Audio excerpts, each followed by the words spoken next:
خاص کر په دې میاشت کې تراویح د دغه تراویح کولو لپاره انسان باید ډیر کوشش وکړي. دا معمولی عذر نه چې زه دغه عذر لرم په دې وجه تراویح نسم کولی، زه دا عذر لرم. خاص کر بعض کسان خو بیا د کاروبار عذر وایي چې په دې روژه کې زما حسابونه دي، زه د ټول کال حسابونه کوم، یا دا روژه زما سیزن ده، زه د شپې کاروبار کوم. دا بعض کسان چې د خواړه پخوي لکه دا جلبۍ و دا د شپې له دا کار شروع کړي. دې کسان ته موږ یو پیغام پرېږدو، دا ټول کال تا وګټلی، دا ټول کال دې وزغستل، ځان یې ستړی کړي، رقم دې وکړه، لیکن دغه یوه میاشت الله تا ته د عبادت سیزن درکړي، د کاروبار سیزن نه دی. دا ګورې واوره، دا د کاروبار سیزن نه دی، دا د عبادت سیزن دی. باید موږ په دې کې ښه عبادت وکړو. په دغه عذرو باندې تراویح پرېښول دا خو غیر قبول دی. دا که بنده ته په دې باندې ځان د بنده څه ځان خلاص کړې، د الله څه په چیز ځان خلاص کړې. حدیث کې راځي نبی علیه الصلاة والسلام فرمایي من قام رمضان ایمانا واحتسابا، که چیرې سړی د روژې په میاشت کې د شپې د عبادت لپاره ودرېدی د الله په وړاندې، په داسې حال کې چې دی مؤمن و او پر خپل عبادت باندې د الله څخه اجر غوښتونکی هم و، الله سبحانه وتعالی به د ده ګناهونه ورمعاف کړي.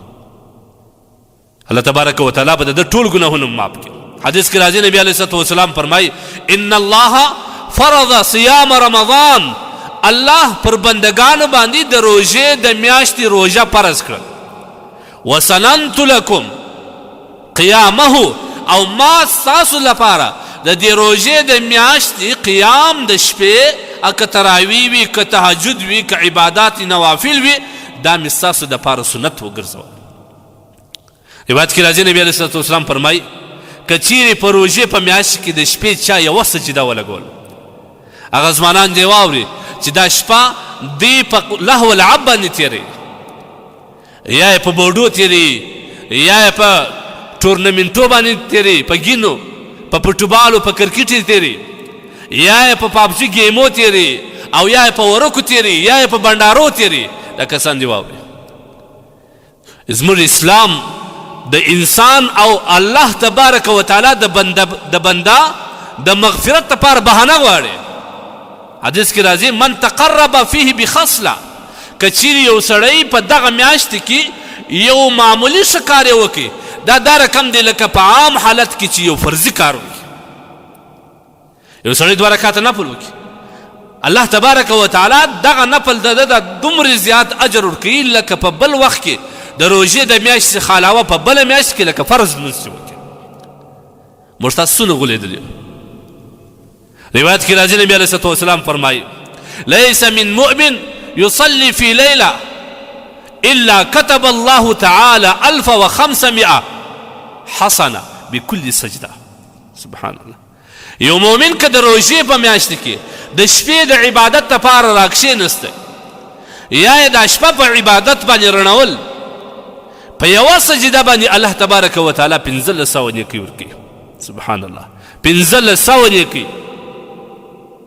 د الله تبارک وتعالی رحمت څونه پر جوش راځي په دې میاشت کې. د الله تبارک وتعالی هغه شفقت پر خپلو بندگانو باندې، هغه رحم د الله تبارک وتعالی څومره زیاتېږي په دې میاشت کې.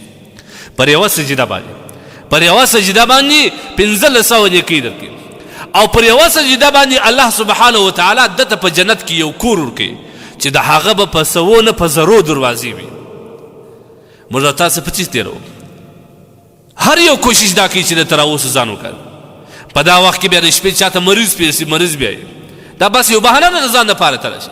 صحیح د ته خو به د پلارو، د قریبو، د ورور، د مولوي صاحب څخه په دې عذر ځان خلاص کړې چې ما تراویح نن په دغه عذر باندې پرېښولې، لیکن د دومره عظیم اجر څخه، د دومره غټ فضیلت څخه ځان څنګه محرومه کوي په دې معمولي وسه باندې. لہذا په دې میاشتې کې د شپې عبادت کوئ، الله ته ژاړئ، تهجد کوئ، تراویح کوئ، د قرآن عظیم شان تلاوت کوئ، دعاوې غواړئ. الله سبحانه وتعالی د مؤمن دعا نه ردوي. خاص کار ما مخکې درته ویل چې په روژه کې الله بیخي نه ردوي. الله ته خواست وکړه، الله ته وژاړه، الله تبارک وتعالی به دې وبخښي. لہذا تراویح په معمولي وزر پرېښول دا نه، بل دا سنت مؤکده دی، دا قریب واجب ته دی، دا په معمولي عذر باندې نه پرېښول کېږي، نه ستا دا معمولي عذر د تراو د پرېښولو لپاره یو سبب د عذر ګرځي، دا نه ګرځي. ویې که په شوق یې وکړه، ولې لانجې کوې، ولې حیلې ځان ته جوړوې، ولې د ځان دپاره د خلاصون لارې لټوې؟ څه دی د ستا بدن دون حق تا باندې الله نه لري چې دا خپل بدن د الله تبارک وتعالی په عبادت کې صرف کې، په رزق کې، په ګټه کې، په کاروبار کې، په خوراک او په څښاک کې خو دا بدن 24 ساعته مصروف کړی، لیکن د الله په عبادت کې، د الله په طاعت کې، د الله تبارک وتعالی په جلال او کبریایي کې د ستا بدن نه ستړی کېږي، دې ته نه دی تیار. نو په دې پوه سه چې خدای نخستا زما ایمان کمزوری سوی دی. په کار دا د موږ تراویح باید په شوق باندې وکړو.